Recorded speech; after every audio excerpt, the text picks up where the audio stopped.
guys, ito yung pineapple na gagamitin ko.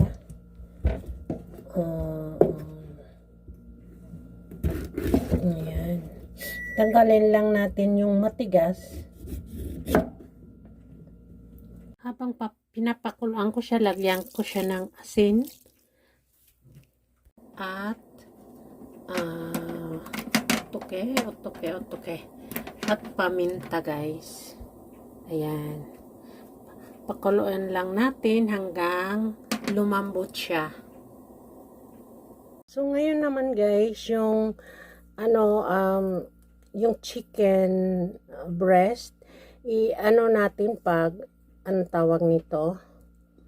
Himay-himayin. Mainit-init pa, guys. Very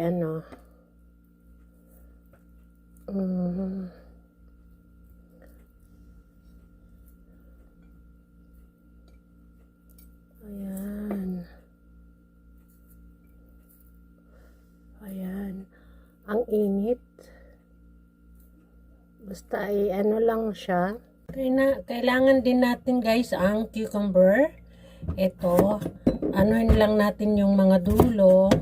Tapos, guys, itong cucumber kasi may parang mga, anong tawag niyan? Parang matinik-tinik. Tanggalin lang natin. Hindi natin babalatan kasi ang cucumber, ang balat nito ay very healthy, very nutritious, I mean. So, tatanggalin lang natin yung mga tinik-tinik para hindi tayo matinik. Ayan. Kagaya nito, matinik, matulis kaya ang tinik niya. Then, hatiin lang natin.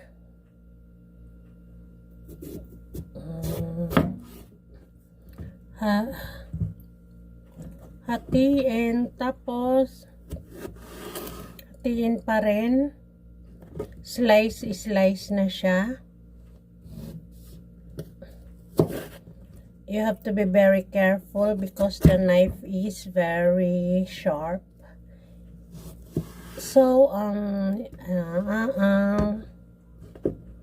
you have to slice thinly lang siya, mga guys.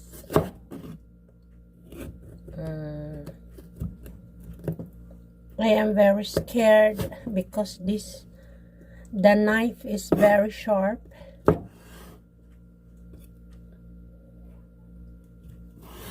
Parang ganyan, guys. Ganon lang, galorn.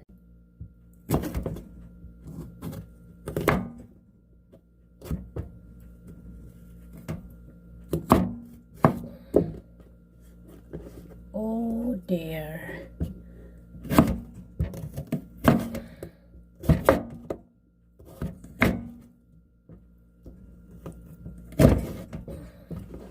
So, finish. Ito naman, guys, ang cheddar cheese. Wala tayong Eden, pero kung mayroon, much better, guys. So, ang gagawin ko dito sa cheddar cheese, lang natin siya,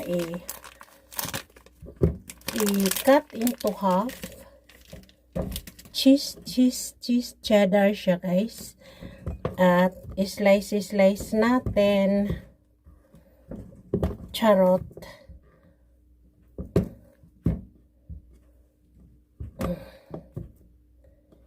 Yan. Medyo, siya. The bigger, the better. So, ito yung cheddar natin. Pwede natin hiwain yan ng kalahati din. Yung ganito. Ayan. Yan na lang natin.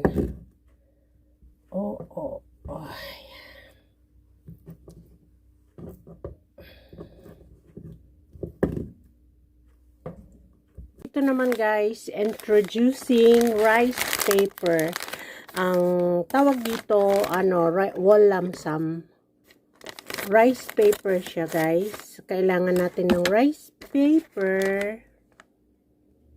At syempre guys, yan. Yan, ito yung rice paper niya.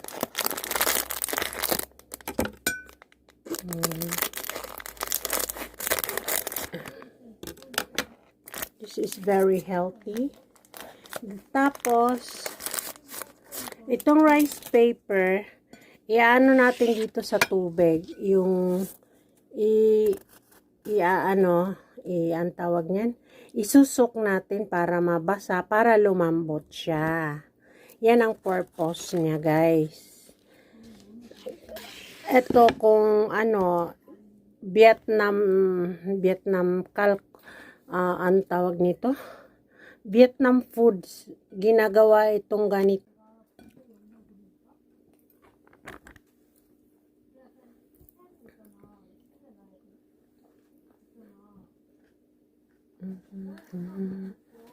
Like you, baby.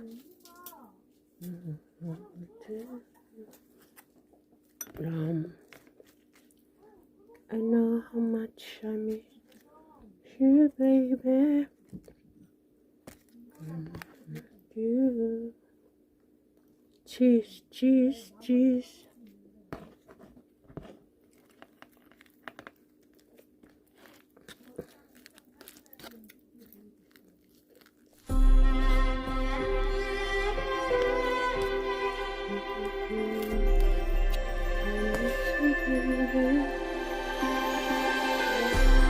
Ilagay natin sa water yung rice paper. Then, after a minute, hanguin natin. Then, lagyan ng chicken. After the chicken, lagyan natin ng lettuce. Ibabaw, lagyan ng pineapple, cucumber, and cheese. Then after that, ibalot na parang lumpia. Pero, in this style guys, ganyan.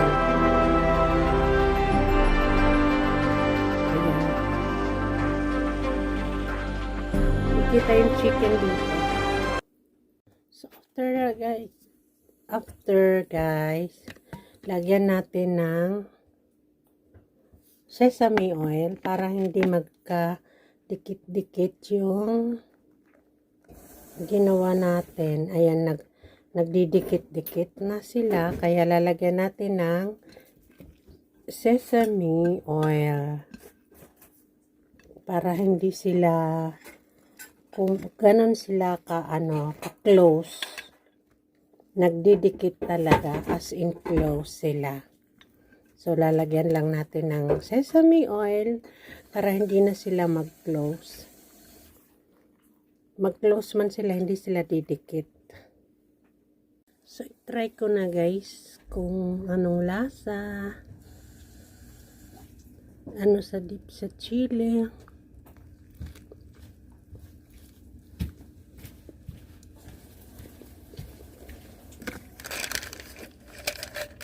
Guys, nilagay ko rin siya sa lunchbox or any ayan.